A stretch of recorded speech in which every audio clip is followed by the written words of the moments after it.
Se você chegou até esse vídeo é porque você quer saber como que pode fazer para não ser autuado na infração automática do exame toxicológico, pois nesse vídeo eu vou mostrar quais são os meios de evitar essa multa.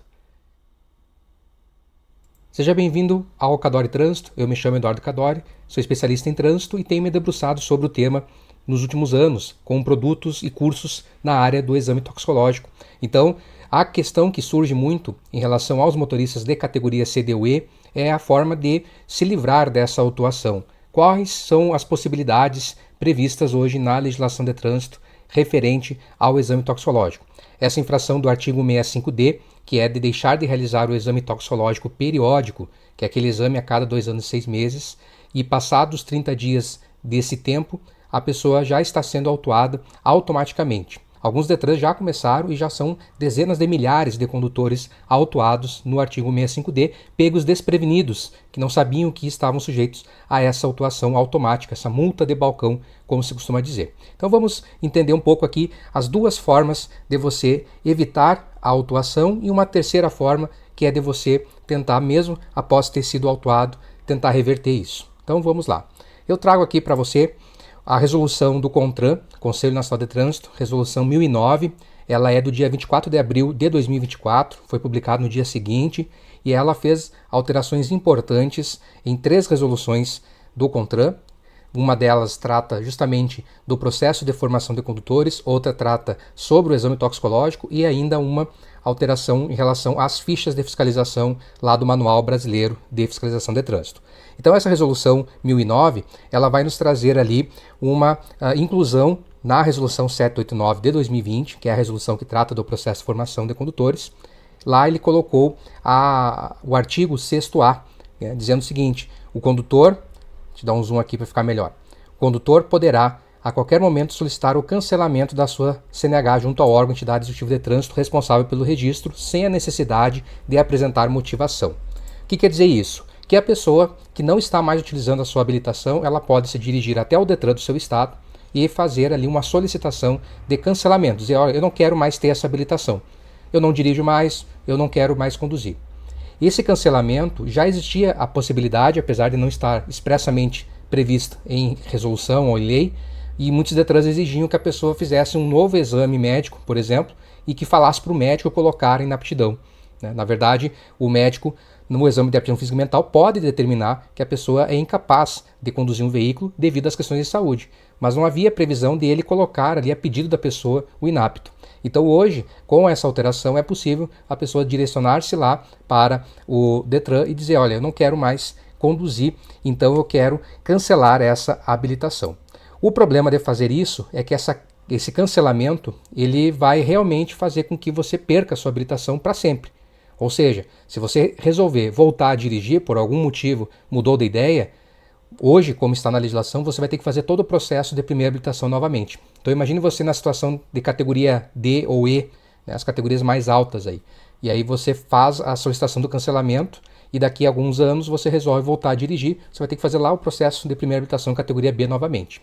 Inclusive essa informação, eu vou deixar o link aqui embaixo, é uma informação que a própria Senatran, Secretaria Nacional de Trânsito, informou através da imprensa, do portal do trânsito, do site que no link aqui embaixo, falando sobre isso. Então é um perigo, é um risco realmente apenas para quem não vai dirigir mais, nunca mais na sua vida. Desistiu, não quer mais dirigir, tem algum problema de saúde grave, ou enfim. E aí sim, claro, cancelando, você não tem como ser autuado, certo? Bom, essa é uma das formas, né? A outra forma para fazer evitar a autuação do artigo 65D, né, é o que está lá no artigo 22. Então nós temos ali, né, é o artigo 22 que trata justamente do exame toxicológico, né, previsto no artigo 148A do CTB. Nós temos lá o parágrafo 2º, a mudança das categorias C, D ou E para as categorias B ou EAB, ou a sua solicitação de cancelamento, até o 30º dia após o vencimento do prazo para a realização do exame de que trata o artigo 10º-A dessa resolução, que é o exame periódico, afasta a aplicação da penalidade prevista no artigo 65D do CTB. Vamos entender isso aqui. A pessoa que tem categoria C, D ou E tem que realizar o exame periódico a cada 2 anos e 6 meses, certo? Perfeito. Tem mais 30 dias após esse vencimento para providenciar o exame para não ser autuado. Mas se a pessoa quiser, ela pode fazer uma mudança de categoria para as categorias baixas, né? Para a categoria B ou AB, se ela já tem a A. é o que tem sido chamado de rebaixamento da categoria. O termo rebaixamento não existe na legislação, é uma mudança de categoria de cima para baixo. Então essa possibilidade já existia e aqui está expressamente definido que se fizer esse rebaixamento ou essa mudança de categoria para as categorias baixas, né, A e B ou só B, que são as categorias que não é exigido o exame toxicológico, nesse caso não vai haver a autuação do artigo 65D antes de existir. O que não dá é para tentar fazer o cancelamento ou fazer o rebaixamento quando já houve o prazo, já se esgotou os 30 dias de tolerância para a emissão da autuação do artigo 165D. Daí a situação somente através de defesa e recurso, que é a terceira forma, né? Então veja só, o artigo 65D é uma nova infração que foi incluída pela Lei 14.599, quando foi sancionada lá em junho de 2023. Esse artigo ele foi vetado pelo Presidente da República. O Congresso Nacional trouxe ele de volta em outubro de 2023 e devido às prorrogações, né, da liberação 272 e outros prazos, ele começa a ser aplicado agora, no meio do ano de 2024, ali por volta de maio, né, 1º de maio já começou a surgir as primeiras autuações.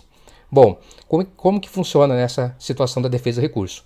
Apesar de ser uma infração nova, toda a infração de trânsito ela prevê o direito à defesa e a recurso. Nos processos administrativos de defesa e recurso, você não está alegando que não cometeu a infração de trânsito. Não é esse o aspecto que existe. O que se deve analisar é se realmente a autuação está de acordo com a legislação. E nós temos, evidentemente, vários elementos que devem ser atendidos para que a autuação do artigo 165D esteja correta. Assim como qualquer infração de trânsito. Qualquer infração de trânsito pode ser que o órgão tenha feito a autuação sem observar as normas contidas em regulamentação específica.